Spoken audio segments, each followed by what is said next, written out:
والوزن يومئذ الحق فمن ثقلت موازينه فأولئك هم المفلحون.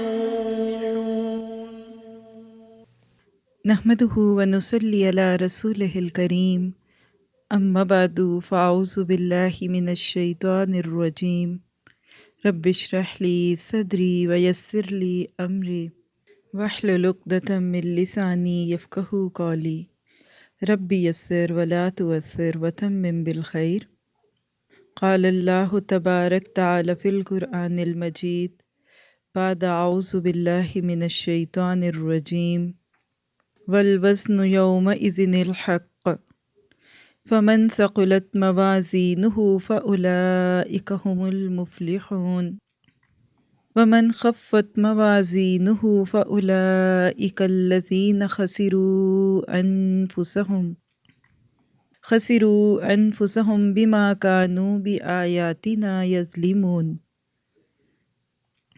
اور اس روز وزن بھی برحق ہے. پھر جس شخص کا پلہ بھاری ہوگا سو ایسے لوگ کامیاب ہوں گے، اور جس شخص کا پلہ ہلکا ہوگا سو یہ وہ لوگ ہوں گے جنہوں نے اپنا نقصان کر لیا بسبب اس کے کہ ہماری آیتوں کے ساتھ ظلم کرتے تھے. سورۃ الاعراف کی آیت نمبر 8 اور 9 ہے، یہ 8 اور 9.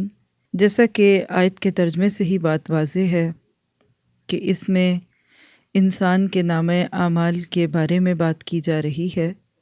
انشاءاللہ تعالی اپنی آج کی نشست میں ہم دیکھیں گے کہ کس طریقے سے قیامت کے دن انسان اپنی کی ہوئی نیکیوں کو اور اچھے کاموں کو اور بولے ہوئے اچھے لفظوں کو اور سنی ہوئی اچھی باتوں کو نامہ اعمال میں وزن کی صورت میں دیکھیں گے، اور کس طرح وہ باتیں جن کو انسان دنیا میں بہت ہلکا جان کے کرتا تھا اور اس کو ان کی کوئی اہمیت بھی نہیں لگتی تھی، اور کبھی تعصب کے ساتھ کرتا تھا، کبھی نادانیوں میں کرتا تھا، کبھی نفس کی خواہشات کے پیچھے چلنے کی وجہ سے کرتا تھا، لیکن یہ چھوٹی چھوٹی چیزیں جمع ہو کے اتنی بڑی ہو جائیں گی کہ اس کے مقابلے میں اس کا نیکیوں کا پلڑا ہلکا ہو جائے گا اور گناہوں کا پلڑا بوجھل ہو جائے گا.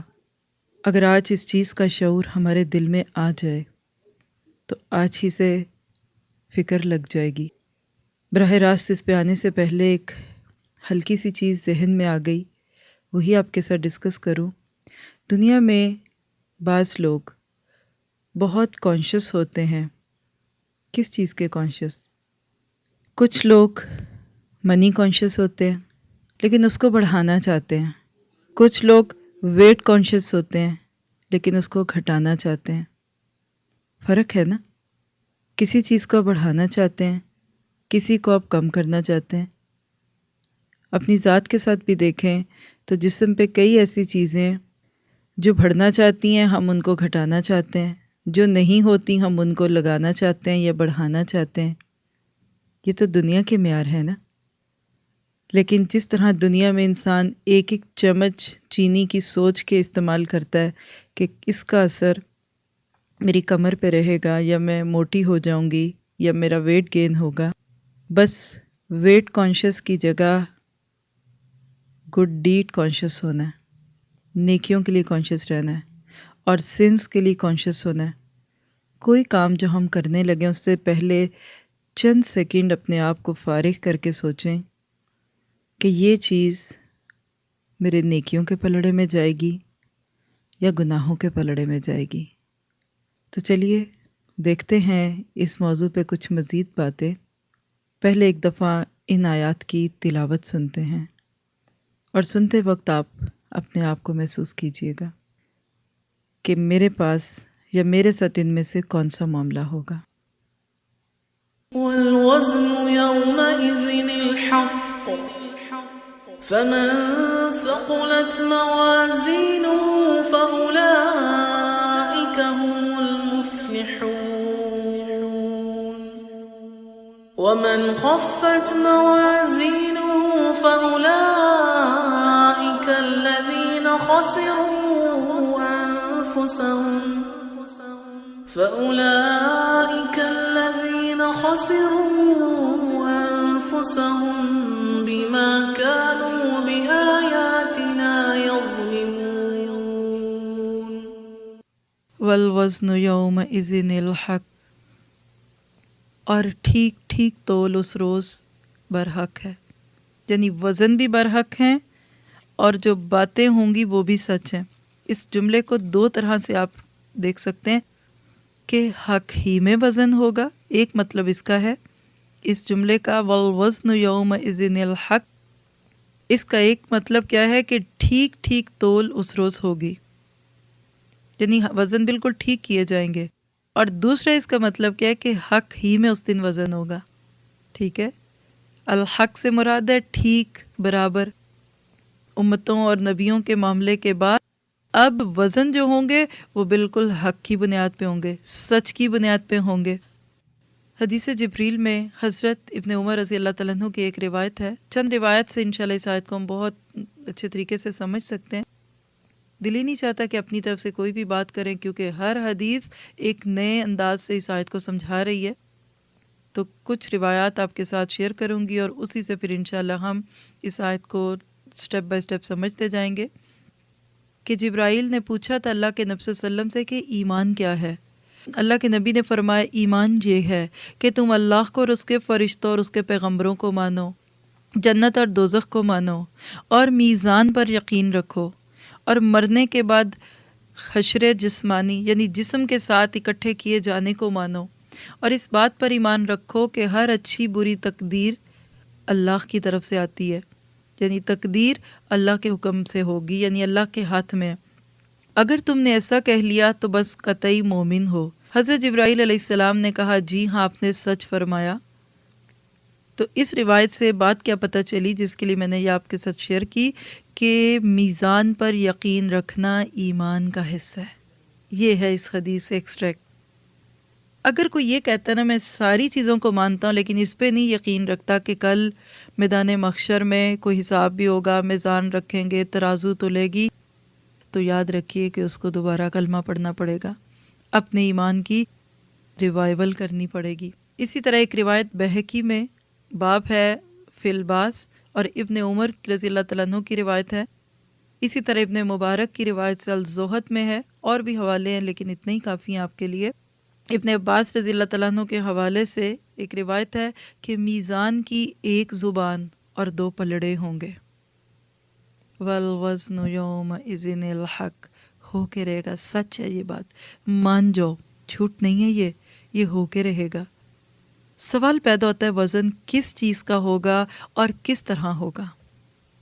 یہ بڑا اہم سوال ہے۔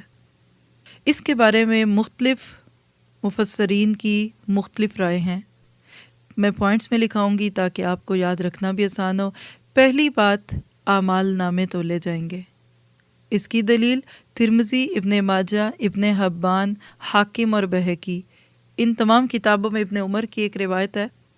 امام حاکم نے بھی صحیح روایت سے نقل کیا، اللہ کے نبی صلی اللہ علیہ وسلم نے فرمایا قیامت کے دن میری امت کے ایک آدمی کو سب کے سامنے لایا جائے گا، اس کے 99 اعمال نامے کھولے جائیں گے، 99۔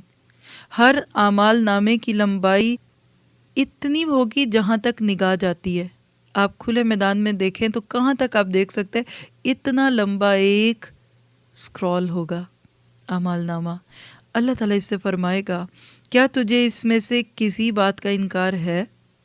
کیا میرے نگران محرروں نے یعنی فرشتوں نے، کرامن کاتبین نے لکھنے میں کچھ تیری حق تلفی کی ہے؟ وہ شخص جواب دے گا نہیں میرے مالک، حق تلفی نہیں کی۔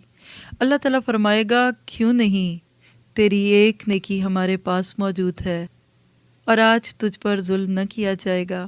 اس کے بعد ایک چھوٹا سا پرچہ نکالا جائے گا جس پر اشہد ان لا الہ الا اللہ واشہد ان محمدًا عبدہ ورسولہ لکھا ہوگا۔ وہ شخص عرض کرے گا اے میرے مالک، ان دفتروں کے مقابلے میں اس چھوٹے سے پرچے کی کیا حقیقت ہے؟ اللہ تعالیٰ فرمائے گا تجھ پر ظلم نہیں ہوگا۔ پھر تمام دفاتر اعمال ایک پلڑے میں اور وہ چھوٹا سا پرچہ دوسرے پلڑے میں رکھا جائے گا، اور اعمال ناموں والا پلڑا اوپر اٹھ جائے گا اور پرچے والا پلڑا نیچے پھٹ جائے گا، یعنی وہ بھاری ہوگا، یعنی اللہ کے نام سے بھاری کوئی چیز نہیں۔ تو نام اعمال میں سب سے بھاری چیز لا الہ الا اللہ، لیکن یاد رکھیے یہ زبان کی نوک سے نکلا ہوا لا الہ الا اللہ نہیں، بلکہ دل اور خرد سے۔ علامہ اقبال بھی کہتے ہیں نا، زبان نے کہہ بھی دیا لا الہ تو کیا حاصل، دل و نگاہ مسلمان نہیں تو کچھ نہیں۔ نگاہ کا لا الہ، آنکھوں کا لا الہ، کانوں کا لا الہ، زبان کا لا الہ، دل کا لا الہ، ہاتھوں کا لا الہ، ہر جسم کا ایک ایک عضو بول کے کہے کہ اللہ تیرے سوا کسی کی نہیں مانوں گی۔ یہ اس کلمے کی اتنی اہمیت ہے کہ سارے گناہ ہلکے ہو جائیں گے اور نام اعمال ایک پلڑے کی وجہ سے بھاری ہو جائے گا۔ اسی طرح امام احمد نے صحیح سند سے ایک اور روایت ہمارے تک پہنچائی، قیامت کے دن ترازو قائم کی جائیں گی، پھر ایک آدمی کو اس ایک پلڑے میں رکھا جائے گا۔ یہ دوسرا اب اس کا موضوع ہے کہ نام اس میں انسانوں کا وزن ہوگا۔ پہلی چیز دیکھیے صحیفے تو لیں گے، آپ نوٹ کر لیں، بعد میں سب کو میں انشاءاللہ آپ کے ساتھ ریوائز بھی کرا دوں گی، لیکن پہلے روایات کی روشنی میں دیکھ لیں۔ ایک شخص کو پلڑے میں رکھا جائے گا، اس چیز کو بھی پلڑے میں رکھا جائے گا جس میں اس کے اعمال کا گنتی کے ساتھ اندراج کیا گیا تھا، انٹری کی گئی تھی۔ ترازو اس کو لے کر جھک جائے گی، نتیجے میں اس کو دوزخ کی طرف بھیج دیا جائے گا۔ جو ہی اس کی پشت پھیرائی جائے گی، یعنی پلٹ کے جہنم کی طرف اس کو لے جایا جائے گا، رحمان کی طرف سے ایک منادی یعنی پکارنے والا بلند آواز سے پکارے گا، جلدی نہ کرو ابھی اس کا کچھ رہ گیا ہے۔ چنانچہ ایک چھوٹا سا پرچہ لایا جائے گا جس میں لا الہ الا اللہ لکھا ہوگا۔ وہ پرچہ دوسرے پلڑے میں اس آدمی کے ساتھ رکھ دیا جائے گا، فوراً ترازو ادھر کو جھک جائے گی۔ اللہ اکبر! ایک پلڑے میں انسان کے ساتھ کلمہ آیا تو دوسرا پلڑا ہلکا ہو گیا۔ یہ وزن ہے توحید کا۔ اسی لیے آپ دیکھیے کہ توحید اور اخلاص کتنی بڑی بات ہے۔ ایک اور روایت ابن ابی دنیا کی روایت ہے عبداللہ بن عمر سے، کہتے ہیں قیامت کے دن اللہ تعالیٰ کی طرف سے حضرت آدم کے ٹھہرنے کا ایک خاص مقام ہوگا۔ دو سبز کپڑے پہنے وہ ایسے معلوم ہوں گے جیسے کوئی کھجور کا لمبا درخت۔ ایسا کیوں کہا؟ اس لیے کہ حضرت آدم علیہ السلام کا قد بہت لمبا تھا نا، اس کے بعد سے حدیث میں آتا ہے کہ قد چھوٹے ہو گئے، اور جنتیوں کے بھی قد حضرت آدم ہی کے قد کے ہوں گے، تو یعنی ایسے لگے گا کہ لمبا درخت کھڑا ہوا ہے۔ اللہ اکبر! کیا منظر ہوگا! اپنی جگہ کھڑے کھڑے دوزخ کی طرف جانے والوں کو دیکھتے ہوں گے۔ اتنی ہی دیر میں امت محمدی کے ایک شخص کو دوزخ کی طرف لے جاتا دیکھ کر پکاریں گے، احمد! میں جواب دوں گا، ابو البشر یہ میں ہوں۔ حضرت آدم کہیں گے، تمہاری امت کے اس آدمی کو دوزخ کی طرف لے جایا جا رہا ہے۔ میں یہ سنتے ہی فوراً جلدی جلدی تیاری کر کے فرشتوں کے پاس جاؤں گا اور کہوں گا، اے اللہ کے قاصدو ٹھہر جاؤ۔ فرشتے کہیں گے، ہم سخت خو اور طاقتور ہیں، اللہ جو حکم دیتا ہے اس کے خلاف نہیں کر سکتے، جیسا حکم ملتا ہے ویسا ہی کرتے ہیں۔ راوی نے کہا کہ جب اللہ کے نبی نا امید ہو جائیں گے تو بائیں ہاتھ کی مٹھی میں داڑھی مبارک یعنی ریش کے لفظ عربی میں آتے ہیں پکڑ کر عرش کی طرف رخ کر کے عرض کریں گے، میرے مالک تو نے مجھ سے وعدہ کیا تھا کہ مجھے میری امت میں رسوا نہ کرے گا۔ فوراً عرش سے پکار آئے گی، محمد صلی اللہ علیہ وسلم کا کہنا مانو اور مقام میزان کی طرف اس بندے کو واپس لے آؤ۔ یہ ایسی ہے ہماری زبان میں کہ اپیل کرنا، اور اب ان کی اپیل سنی جا رہی ہے۔ اس شخص کو واپس لایا جائے گا۔ اللہ کے نبی نے فرمایا، پھر میں پورے برابر ایک سفید پرچہ اپنی گود سے نکال کر بسم اللہ کہہ کر ترازو کے دائیں پلڑے میں ڈالوں گا، جس سے نیکیوں کا پلڑا جھک جائے گا۔ فوراً پکار آئے گی، کامیاب ہو گیا، اس نے کوشش کی، کامیاب ہو گیا، اس کی نیکیوں کا وزن بھاری نکلا، اس کو جنت میں لے جاؤ۔ وہ شخص فرشتوں سے کہے گا، اے میرے رب کے کارندو یعنی بھیجے وہ، ذرا ٹھہر جاؤ، میں اس معزز بندے سے کچھ پوچھ لوں جس کی بارگاہ الہی میں اتنی عزت ہے۔ پھر رسول صلی اللہ علیہ وسلم کی طرف رخ کر کے کہے گا، آپ پر میرے ماں باپ قربان، آپ کون ہیں؟ آپ کا چہرہ کتنا حسین اور آپ کے اخلاق کتنے اعلیٰ ہیں، آپ نے مجھے لوٹا دیا اور میری آبرو پر رحم فرمایا۔ میں جواب دوں گا میں تیرا نبی محمد صلی اللہ علیہ وسلم ہوں، اور یہ تیری وہ درودیں تھیں جو تم مجھ پر پڑھتا تھا، آج مشکل وقت میں یہ تیرے کام آئیں۔ اللہ اکبر۔ عربی کی تفسیر مظہری ہے، آپ اس میں دیکھ سکتے ہیں یہ روایت۔ لیکن یہ کون سا درود ہوگا جو اللہ کے نبی نے سکھایا، اپنی مرضی اور اپنے طریقوں کا نہیں۔ اس سے کیا بات پتہ چلی کہ اللہ کے نبی کے لیے درود شریف پڑھنا بھی نامہ اعمال میں تلے گا۔ اسی طرح ایک اور روایت کہ جس میں انسانوں کے تلنے کا ذکر ہے، یہ صحیح بخاری اور مسلم کی ہے، صحیحین کہتے ہیں ایسی روایت کو، متفق علیہ، جس میں یعنی صحیح بخاری اور مسلم دونوں میں ہو، اور حضرت ابو ہریرہ راوی ہیں۔ اللہ کے نبی نے فرمایا کچھ بڑے قداور یعنی لمبے، لانگ، ٹال اور موٹے آدمی قیامت کے دن ایسے ہوں گے کہ اللہ کے نزدیک ان کا وزن مچھر کے پر کے برابر بھی نہ ہوگا۔ پھر اللہ کے نبی نے یہ آیت پڑھی فَلَا نُقِيمُ لَهُمْ يَوْمَ الْقِيَامَةِ وَزْنًا، سورہ کہف کی آیت ہے، نمبر نوٹ کیا جا سکتا ہے کہ ہم قیامت کے دن ان کے لیے تو میزان ہی نہیں رکھیں گے، یعنی کافروں کے لیے تو ترازو رکھنے کی بھی زحمت نہیں کریں گے، جیسے کہتے ہیں نا بلا مقابلہ فیل، بلا امتحان فیل والی کیفیت ہوگی۔ ابو نعیم کہتے ہیں کہ اللہ کے نبی نے اس آیت کی تشریح کیا کی کہ طاقتور، قوی الجثہ یعنی بہت بگ، بڑے باڈی والا، بہت کھانے پینے والے آدمیوں کو ترازو میں رکھا جائے گا تو ان کا وزن جو برابر بھی نہیں نکلے گا، فرشتہ ایسے 70,000 آدمیوں کو ایک دم دھکا دے کر دوزخ میں پھینک دے گا۔ اللہم لا تجعلنا منہم۔ اللہ اکبر۔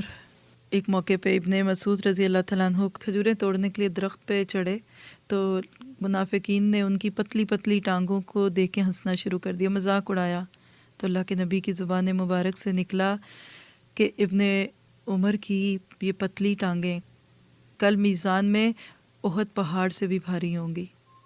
اللہ اکبر۔ ایک یعنی موٹا آدمی اور مچھر کے وزن کے برابر نہیں۔ ابن مسعود کی ٹانگیں کیوں قیمتی ہیں؟ کیونکہ وہ استقامت کے لیے تھیں، وہ اللہ کے راستے میں کھڑے ہونے کے لیے تھی، وہ حق کی گواہیاں دینے کے لیے کھڑی ہوئیں۔ آج ہمارے جسم نہیں تلیں گے۔ طاقت کس کی ہے، وزن کس کا ہے؟ ہماری استقامت کی۔ دین کا کام شروع کیا تو پورا کتنا کیا؟ کون چلا؟ کس نے بیچ میں چھوڑ دیا؟ کس نے آدھا چھوڑا آدھا لیا؟ جتنی طاقت ہوگی اتنا وزن ہوگا۔ ربنا آتنا في الدنيا حسنة وفي الآخرة حسنة وقنا عذاب النار